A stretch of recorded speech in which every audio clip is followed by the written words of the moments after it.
오늘은 사랑받는 거룩한 사람답게라는 제목으로 하나님 말씀 증거하겠습니다. 오늘은 2024년 마지막 주일 예배입니다. 그래서 우리가 송년주일로 지키고 있습니다.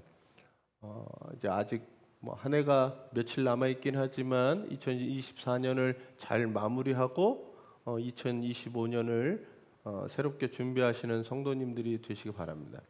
마무리를 잘해야 새로운 것으로 나아갈 수 있습니다. 마무리가 엉망이 되면 새로운 것도 엉망이 됩니다. 한 해를 잘 마무리하시는데 반성하시고 내가 고쳐야 될 분, 회개해야 될 분을 회개하고 그리고 새로운 것으로 털어버리고 나아가시는 우리 성도님들이 되시길 바랍니다. 교회하고 저희 집 있는 데가 어디냐면 여기 안산 패션타운에 제가 삽니다. 패션타운에 살다 보니까 주변에 항상 옷가게가 즐비해요. 네. 그래서 지나다가 보면 보고 싶지 않아도 옷가게를 지나다녀야 되니까 옷이 그냥 옷 매장들로 그냥 넘쳐진 데를 살아가게 됩니다. 제가 평생 이렇게 별로 이렇게 옷에 관심 없이 살던 사람인데 옷을 이렇게 옷가게 근처에 살다 보니까 또 이렇게 보게 되면 사고 그렇게 되더라고요. 근데 이게 보면 계절마다 이 매장 앞에 이 마네킹들이 있습니다. 마네킹들은 때마다 계절마다 새로운 옷을 입고 사람들을 맞이하게 됩니다. 여름철에는 반바지 이런 걸로 하고 그리고 겨울철에는 또 두꺼운 파카가 나오죠. 그리고 매장이 저희는 여기는 여러 가지 매장이 있어요. 신사복도 있고 여성복도 있고 골프도 있고 등산도 있고 스포츠 용품도 있고 하여튼 안산에 옷가게들이 여기 이렇게 모여 있는 동네니까 하여튼 그런 데 살아갑니다. 이 동네가 명절 때만 되면 제가 주차할 데가 없어서 교회에다 가끔 주차를 하고 걸어가거든요. 이 명절 때가 되면 사람들이 설비입니다, 추석비입니다. 그래서 새 옷을 지어 입고 했던 그 과거의 풍습들이 요즘도 어쨌든 계절이 바뀌고 하면 옷을 사야 되니까요. 그런 것들이 있습니다. 새 옷을 이렇게 입을 때 보면 특별한 날 이 새 옷을 준비해서 입기도 합니다. 첫 면접이 있던 날, 저도 기억나요. 첫 면접이 있던 날 양복을 어머니가 사준 양복을 입고 첫 면접 넥타이도 메고 이렇게 첫 면접을 가는 날 옷부터 이렇게 준비하잖아요. 무슨 옷을 입을까? 그리고 그 옷을 잘 준비해서 이렇게 입었던 것들이 생각이 납니다. 첫 데이트 하셨던 때 무슨 옷을 입었는지 기억나세요?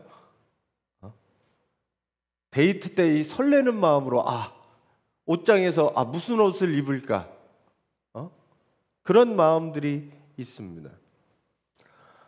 결혼식 날 우리가 예복이라고 하는 결혼식 날 입는 예복을 준비하기도 합니다. 그럴 때 보면 옷장 앞에 서서 무슨 옷을 입을까? 이 옷을 입을까? 저 옷을 입을까? 고민하며 고르던 순간들이 있게 됩니다. 또 격식에 맞는 옷을 입어야 할 때가 있습니다. 제가 작년에 말레이시아 가서 어디 음식점을 초대받았는데 그 음식점에 들어가기 위해서는 주의사항이 있더라고요. 슬리퍼 신으시면 안 되고요. 티셔츠 입으시면 안 됩니다. 반바지 입으시면 안 됩니다. 그리고 드레스 코드가 있어요. 그래서 거기 가서 슬리퍼 신고 거기 가면 앞에서 쫓겨납니다. 그 음식점에 못 들어가요. 그러니까 그 격식 음식점에 맞는 격에 맞는 옷을 입지 않으면 음식점에 들어갈 수가 없던 거죠. 마찬가지로 그 자리의 성격이나 상황에 따라 옷을 맞춰 입고 가야 됩니다.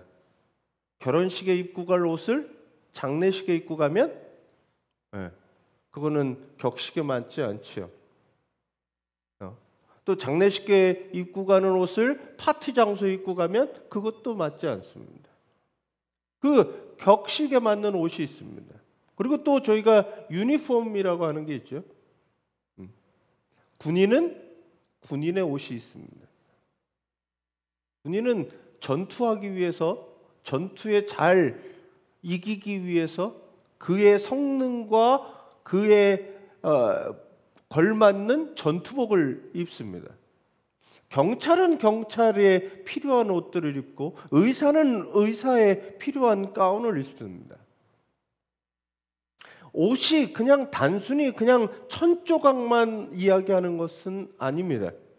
그것이 우리의 정체성을 표현하고 행동 양식을 바꾸어내고 우리 인생을 변화시키는 힘이 바로 옷이라는 데 힘이 있습니다. 오늘 사도 바울이 골로새 교회 성도들한테 전하는 이 이야기는 옷에 관한 이야기로 시작합니다. 바울이 말하는 옷은 겉옷이 아니라 우리가 피부에 입는 옷이 아니라 영적인 옷이라고 이야기합니다. 그리스도인으로서 우리가 입어야 할 옷들은 무엇인가? 라는 것들이 오늘 바울의 말씀 속에 있습니다. 한 해를 마무리하면서 우리가 무슨 옷을 입고 살았고 그러면 내년에 어떤 옷을 입고 살아야 하는지 다시 한번 깨달으시고 그렇게 준비하시는 성도님들이 되시기 바랍니다. 먼저 성도가 누구냐? 그리스도인이 어떤 사람이냐라고 하는 표현을 바울은 3장 12절에서 이야기하고 있습니다. 같이 한번 읽어주세요.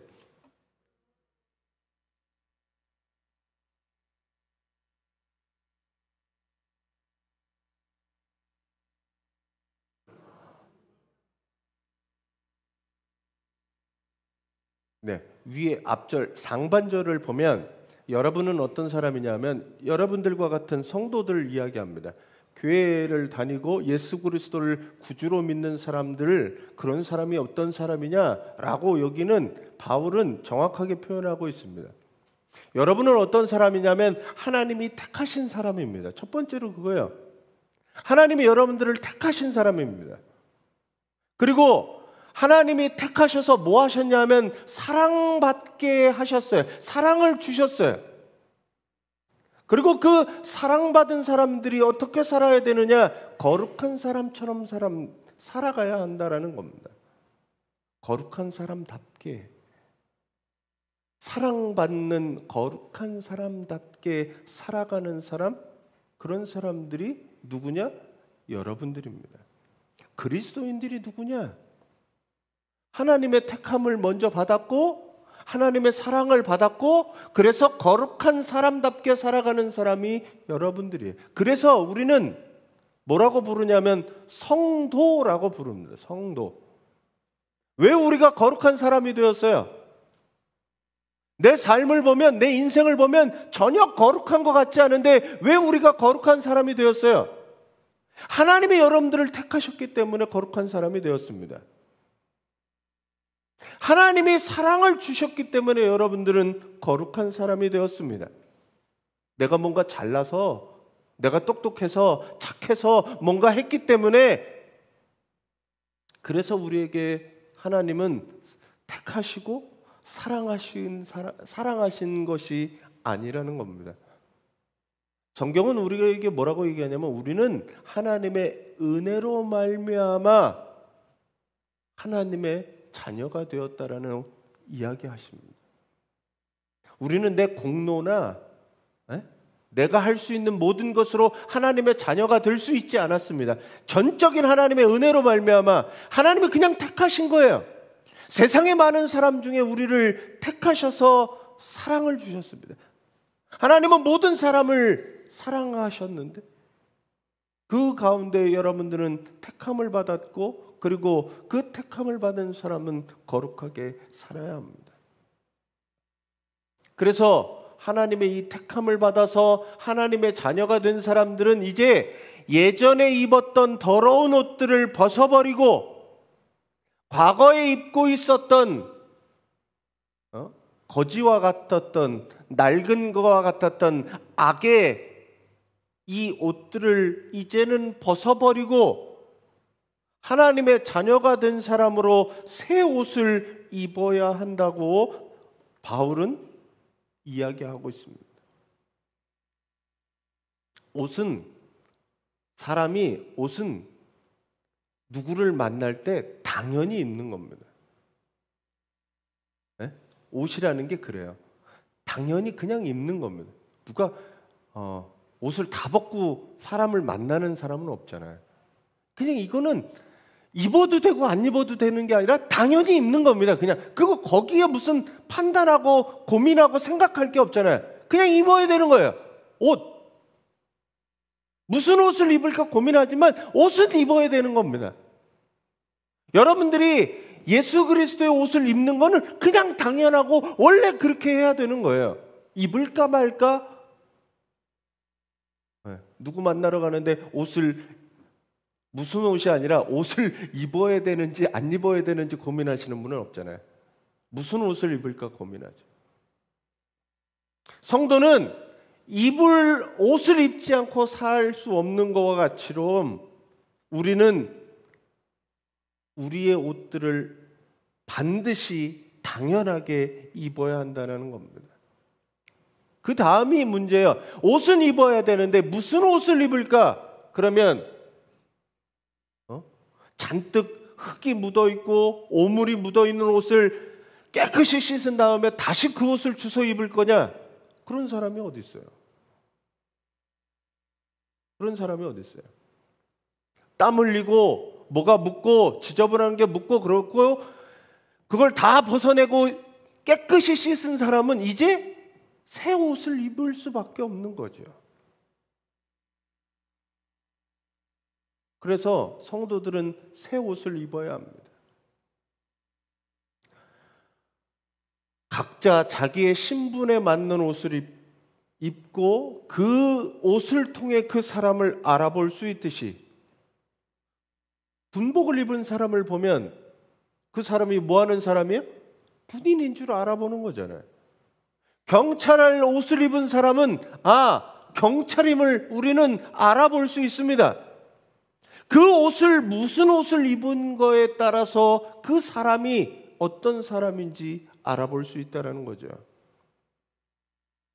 그 신분이 누구인지 우리는 어떻게 알아봐요? 저 사람이 그리스도인이구나. 그리스도의 옷을 입은 사람으로서 그리스도임을 알아보도록 해야 합니다. 그래서 우리는 어떤 옷을 입었느냐 우리 스스로 살펴봐야 되는 거예요. 그리고 바울은 오늘 여기서 5가지를 얘기합니다.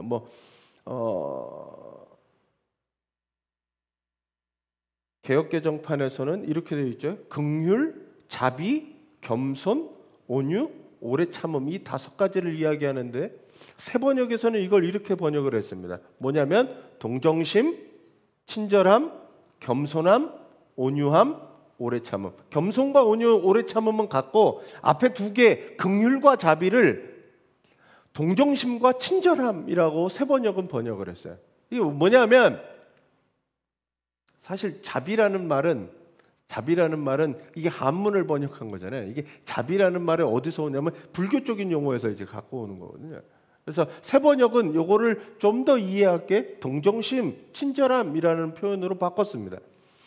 자, 동정심, 긍휼은 뭐냐 하면 불쌍히 여겨주는 마음이잖아요.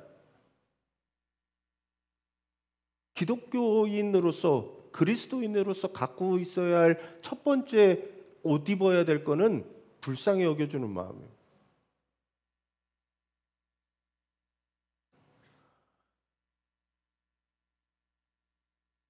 우리의 기도가 자비송이라고 부르는 거에 뭐냐 하면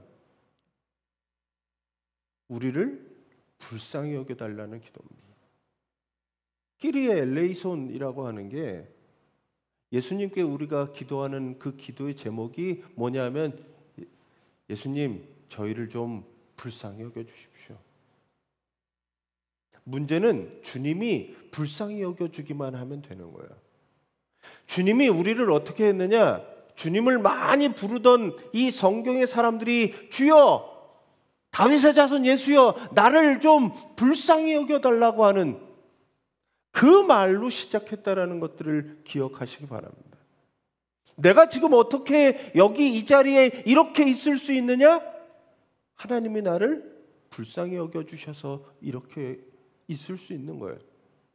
긍휼은 그런 겁니다.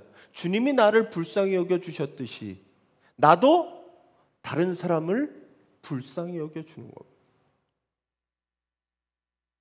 어려운 형편에 있는 사람을 보면 마음 아프게 생각하고 불쌍히 여기는 마음,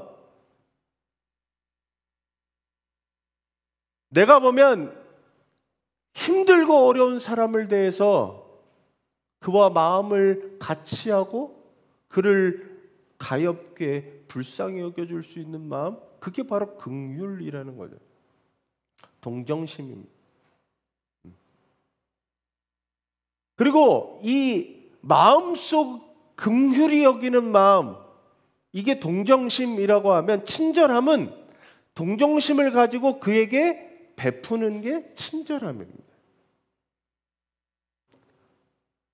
이 친절함은 누구에게는 친절하고 누구에게는 친절하지 않는 게 아니에요. 성경 원문에 보면 이 단어는 하나님의 은혜를 이야기합니다. 하나님이 우리들에게 친절을 베푸신 것을 바로 이 친절함, 자비라고 이야기합니다. 하나님은 우리를 어떻게 하셨냐면 사랑하셨어요. 죄 많은 우리를 사랑하셨어요. 이게 뭐냐? 자비, 친절함이라고 표현하는 겁니다. 사람을 불쌍히 여기시고 어떻게 하셨냐? 아들을 세상에 보내신 것, 이게 바로 하나님의 친절함이라고 하는 겁니다. 하나님의 자비라는 거예요. 내가 아직 죄인으로 있을 때, 내가 아직 죄인에 불과하고 여전히 유혹에 빠지고 여전히 잘못하고 그렇게 죄인으로 삶을 살아감에도 불구하고 하나님은 우리를 용서하시고 사랑하셔서 우리에게 아들을 내어주신 거라. 그게 바로 하나님의 자비하심입니다. 그래서 우리는 어떻게 해야 되냐? 우리도 우리에게 잘못한 사람, 악한 행동을 한 사람, 그 사람을 불쌍히 여겨주는 마음이 동정심이고, 그 사람들을 사랑으로 대하고 용서하는 것이 바로 친절함입니다. 세상 사람들의 친절함은 나한테 친절한 사람한테는 친절을 베풀고 나한테 악행을 하는 사람에게는 악함으로 갚는다면, 그리스도인으로 옷 입은 사람은, 내가 그리스도인이라는 딱지를 달고 사는 사람은 그렇지 않은 사람에게도 친절한 사람이 되어야 한다는 겁니다. 한 해를 잘, 오늘 말씀을 통해서 내 한 해 아니면 내 삶을 좀 돌아보시고 바꾸시기를 바랍니다. 자, 그 다음에 뭐냐면 겸손함과 온유함이라는 거예요. 겸손함. 그리스도인들은 겸손해야만 합니다. 하나님 앞에서, 십자가 앞에서 누구 하나도 내가 자랑할 것이 없는 거예요. 하나님이 무조건적으로 나를 택한 사람은 내가 잘나서 되었지 않기 때문에 겸손할 수밖에 없는 겁니다. 성경의 가장 큰 첫 번째 죄악은 뭐였냐면 이 교만이라고 하는 거예요. 교만. 겸손하지 않은 거예요. 하나님과 같아지고 싶었고 하나님처럼 되고 싶었던 거죠. 이게 에덴 동산에 사람들이 먼저 한 일입니다. 사람들은 겸손하기가 힘들어요. 스스로 다 잘났죠. 내 말이 다 맞죠. 그리스도인들은 겸손의 옷을 입어야 돼요. 내가 하나님의 은혜가 아니면 나는 선택되지도, 그리고 하나님의 사랑을 받을 수도, 거룩할 수도 없는 사람인데 하나님의 은혜로 말미암아 그렇게 되었으니 나는 겸손할 수밖에 없는 거죠. 그래서 스스로 나는 부족한 사람이구나, 나는 연약한 사람이구나, 그래서 낮아진 마음으로 하나님을 향해 나아가는 사람이 은혜를 누리게 됩니다. 오늘 은혜 찬양을 했지만 모든 것이 하나님의 은혜라고 고백하는 것은 스스로 겸손한 거예요. 자기가 잘난 사람은 자기가 다 했죠. 이것도 내가 하고 저것도 내가 하고 이만큼 내가 이루었고 다 내가 뭘 했다라고 하지만, 겸손한 사람은 이것도 은혜였고 저것도 누구의 도움이었고 그것에 또 감사할 수 있는 그런 사람이라는 겁니다.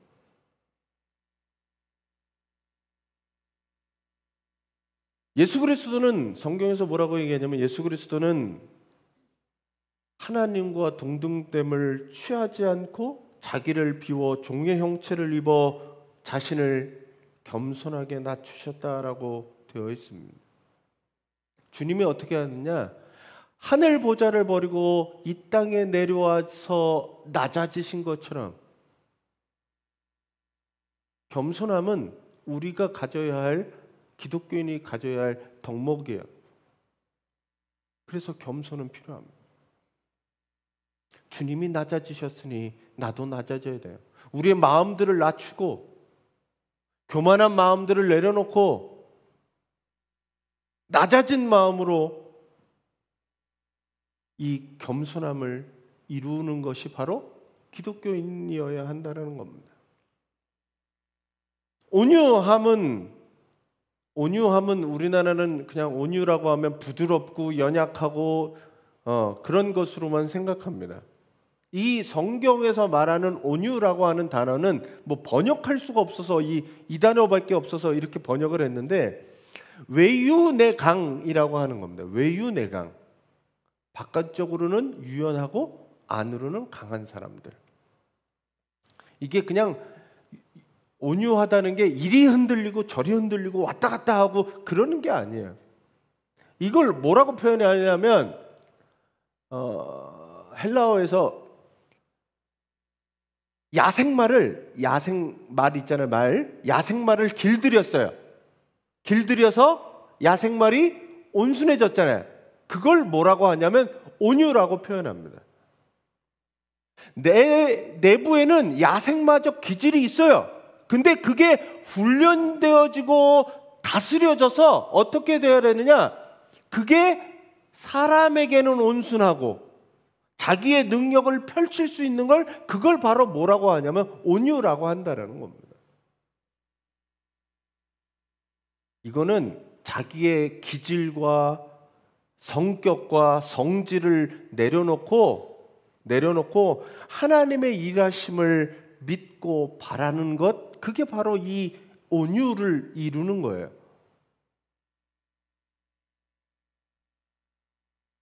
내 생각들, 내 의지들, 내 고집들, 내 성질들, 그것들을 내려놓고 하나님이 일하시는 것들을 바라보며 기다리고 참고 의지하는 것, 그게 바로 이 온유라는 것들을 기억하시기 바랍니다.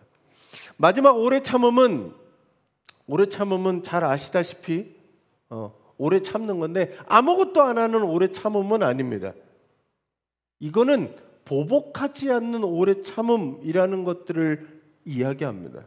오래 참는 거는 그냥 두고 보고 그냥 그게 아니라 복수하는 마음을 참아주는 거예요. 하나님의 판단을 기다리며 조금은 자기를 억제하고 기다리는 겁니다. 그래서 이거는 한자, 우리나라 옛말에 이런 거 있잖아요. 참을인 3번이면 뭘 면해요? 살인을 면한다. 이게 바로 오래 참음이라는 거예요. 뭐 지켜보고 그냥 오래 참는다는 게 놔두는 게 아니라 하나님 복수하는 마음들, 이걸 참는 거를 오래 참음이라는 겁니다. 자, 이걸 통해서 뭘 하려는 거냐 하면, 이걸 통해서 하고자 하는 얘기가 이겁니다. 같이 한번 읽어주세요.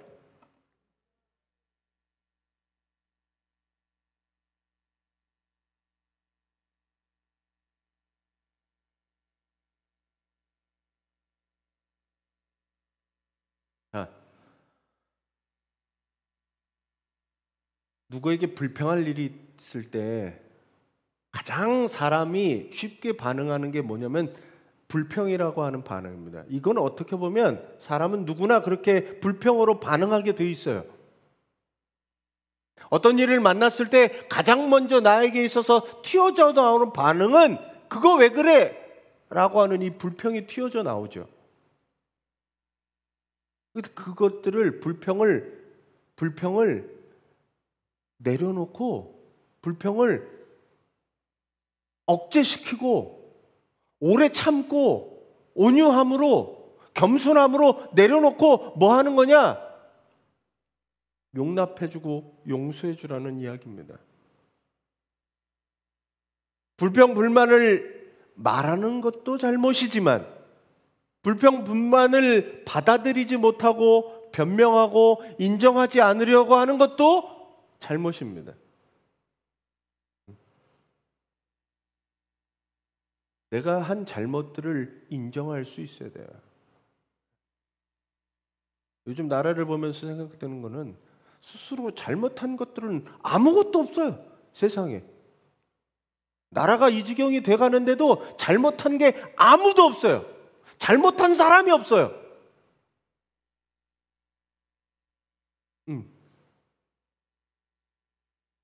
불평 불만이 있을 수 있죠.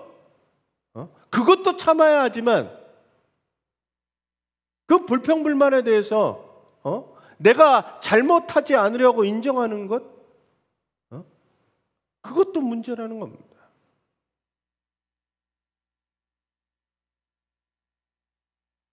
불평 불만이 왔을 때 나 자신에게 돌아보는 것,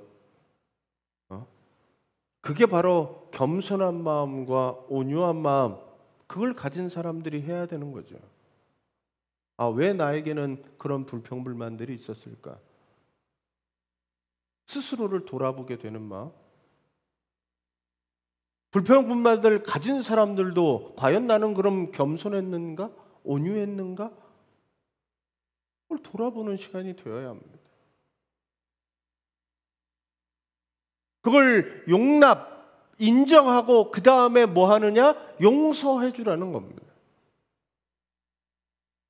용서는 끝까지 용서해 주는 겁니다. 다시는 기억하지 않는 겁니다. 여기 보면 그거에 대해서 바울이 뭐라고 했냐면 주님께서 여러분을 용서하신 것 같이 여러분들도 서로 용서하십시오. 주님이 나를 용서해 주셨다는 거죠. 우리가 용서를 기억해야 할 때는 바로 내가 용서받은 사람임을 기억해야 됩니다. 주님이 나를 참고 기다리시고 용서해 준 것처럼 여전히 죄악 속에 빠져가 있고 여전히 우리가 예수님을 믿는다고 하지만 그럼에도 불구하고 우리를 용서하시고 기다려주시고 우리를 길이 참으사 우리를 용서하시는 그것처럼 여러분들에게 잘못한 사람, 도저히 용서할 수 없는 사람조차 용서해 주라고 주님은 이야기하십니다. 하나님이 그만큼 나를 용서해 주신 거고 여전히 죄짓지 않고 살아가기를 다짐해 보지만 그럼에도 불구하고 나를 용서하시는 것처럼 내 죄가 너무 커서 도저히 불쌍히 여김이나 용서받지 못함에도 불구하고 그분께서 나를 용서해 주신 것처럼 나도 사람들을 용서해 줄 수 있는 그런 마음들이 우리에게 있어야 하는 거죠. 그게 바로 앞에 표현한 동정심, 친절함, 겸손과 온유와 오래 참음, 이 모든 걸 가지고 사람에게 드러날 수 있는 가장 하나의 사건은 이 용서라는 사건으로 이루어지게 됩니다. 지난 한 해 동안 나는 얼마나 용서하고 살았는가? 이 5가지의 마음을 가지고 과연 나는 용서할 수 있었는가? 돌아보시고 내년에는 이 용서하는 삶을 살아가시는 성도들이 되시길 바랍니다. 그리고 마지막에는 뭐냐면 같이 한번 읽어주세요.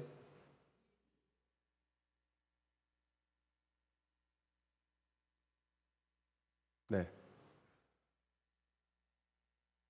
이 모든 것들은 여전히 불완전하게 됩니다. 사람이 하는 것들을 용서가 어디까지 누구의 죄는 용서해주고 누구는 용서 안 해주고 뭐 이런 것들이 그렇다고 죄를 그냥 용서해주고 하는 것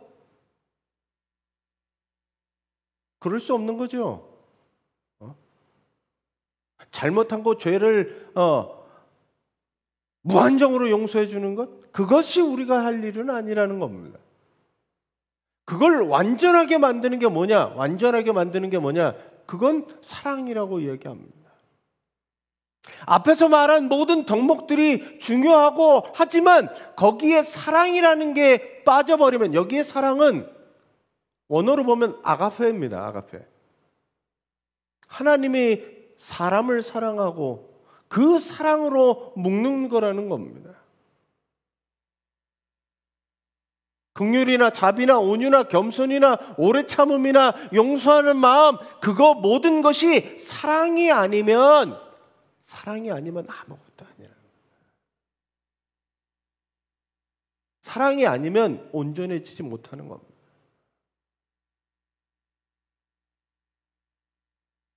사랑하는 마음이 중심이 되어서 그것으로 살아갈 때 비로소 우리는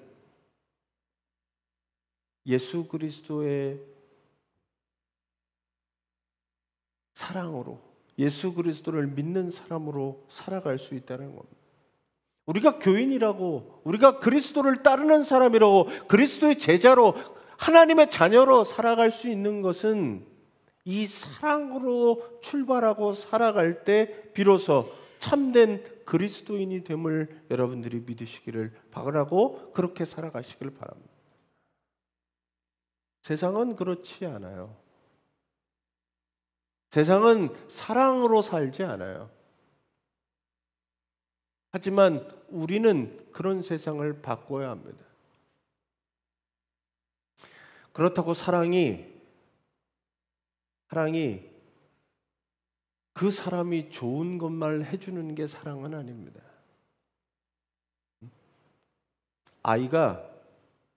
저는 항상 이 비유를 듣지만 아이가 엄마 요구르트 줘, 사탕 줘. 아이를 사랑하는 엄마는 요구르트만 주거나 사탕만 줄 수는 없어요. 네? 때로는 애가 아프면 싫어해도 약을 먹여야죠. 그게 사랑이죠. 아니, 예전에 저희 아들도 그랬던 것 같은데 자꾸 약 먹이고 쓴 거 먹이니까 엄마 나 사랑하지 않나 봐. 우리는 알잖아요.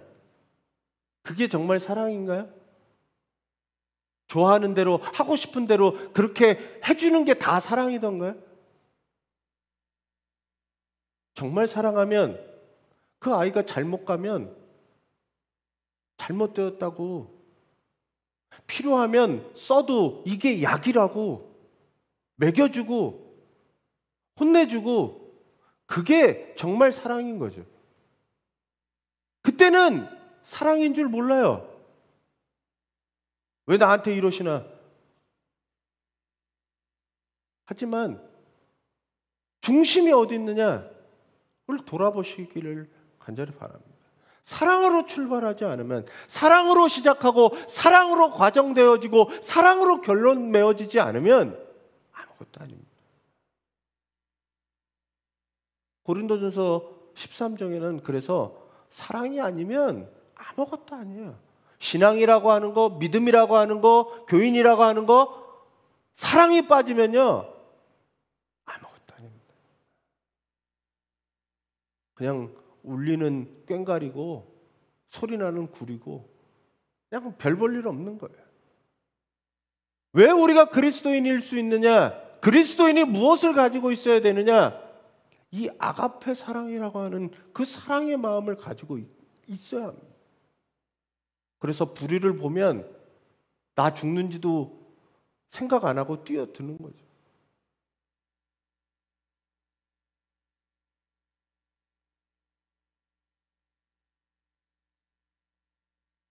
말씀을 정리하겠습니다. 하나님이 우리를 뭐라고 얘기하시냐면 내가 너희를 택했다. 하나님이 우리를 택하신 사람이다 라고 이야기합니다. 그리고 그 사람들을 사랑하시고 그 사람들을 거룩하게 만드셨다라고 이야기하고 있습니다. 우리는 그냥 아무 사람이 아니라 하나님의 택함을 받고 하나님의 사랑을 받고 그래서 거룩하게 살아가는 사람들입니다. 그래서 과거에 우리가 입고 있었던 옷들, 세상의 옷들, 죄의 옷들 이런 것들은 다 버리고 복수와 불만과 불평의 옷들은 다 내려놓고 이제는 뭐 했느냐? 동정심과 친절함과 겸손함과 온유와 오래 참음으로 옷 입어서 뭐 하느냐? 다른 사람을 용서하고 그 모든 것 위에 사랑을 더하는 사람들, 그런 사람들이 여러분들입니다. 작년 한 해를 돌아볼 때 과연 나는 어떤 사람들을 용서하고 어떤 사람들을 사랑하고 어떻게 사랑을 가지고 살아갔는가? 내가 정말 그리스도인이라고 하는데 나는 사랑으로 살았는지 아니면 먹고 사는 걸로 살았는지 한번 돌아보시고 이 한 해를 마감하면서 그동안 내 삶을 회개하시고 반성하시고 이제 새로운 삶은 내년에는 내가 그리스도로 옷 입고 그리스도의 마음을 품고 그리스도와 함께 살아가는 귀한 성도들이 되시기 바랍니다. 그래서 오늘 뒷부분에 나오면 그런 사람들에게 그리스도의 평강이 그리고 날마다 감사를 통해 살아가는 삶, 그런 사람들이 됩니다. 은혜는 감사하는 사람에게 은혜가 있습니다. 이 감사가 우리를 뭐하게 만드냐? 하나님의 자녀임을 깨닫게 만들고 겸손하고 온유하고 친절하고 자비하게 만듭니다. 결국 뒤에 보면 감사하라 감사하라 감사하라 나오거든요. 올 한 해 내게 베풀어 주신 것에 감사하고 내년도 감사로 살아가는 우리 새로운 교회 성도들이 되시기를 간절히 축원합니다. 그래서 마지막으로 무슨 말을 하든지 무슨 일에든지 하나님께 감사하는 사람들이 되시기를 간절히 축원합니다.